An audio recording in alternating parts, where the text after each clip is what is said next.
আমরা একটা সিক্রেট ইনফরমেশনে আমরা ওই বাজারে আপনার আজিম খান নামে একজনের বাড়ির থেকে আমরা 18টা সিলিন্ডার পাওয়া গেল।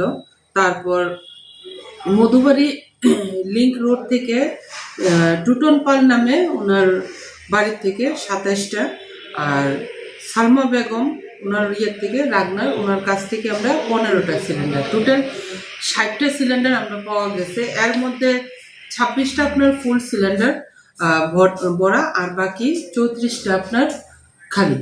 তো এটা এখন আমরা কোনগুলো এটা লিগ্যাল আর ইলিগ্যাল এটা আমাদের পুরাটা নেই।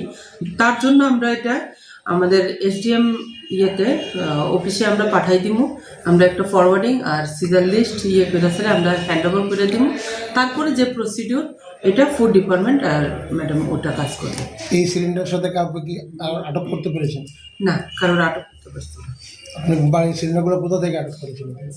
বাড়ি থেকে আটক করেছেন? হ্যাঁ, একটা আজিম দেন ওনার বাড়ির থেকে আমরা ইলিগাল একটু ইনফরমেশন ছিল যে ওইখানে চোরের কিছু মাল আছে, কিন্তু আমরা পাওয়া গেছি। এখন পর্যন্ত এখানে আসা হয়নি যে ওনার এগুলো লিগেল এরকম কোনো কিছু পাওয়া যায়নি, কোনো কাগজপত্র দেখাতে পারেন। তাই আমরা এটা হ্যান্ড ওভার করবো ফুড ডিপার্টমেন্ট। এটার কোনো বৈধতা বা কোথা থেকে আসলো প্রমাণ করার লেগে আমরা ওইটা দিয়ে দিব। আমরা ফুড ডিপার্টমেন্ট এটা করবো, তারপর তারা দেখবো এটা জেনুইন কি জেনুইন। এর আগে কি আপনাদের থানায় কোনো সিলিন্ডার চুরি কমপ্লেন পড়েছিল? হ্যাঁ ছিল।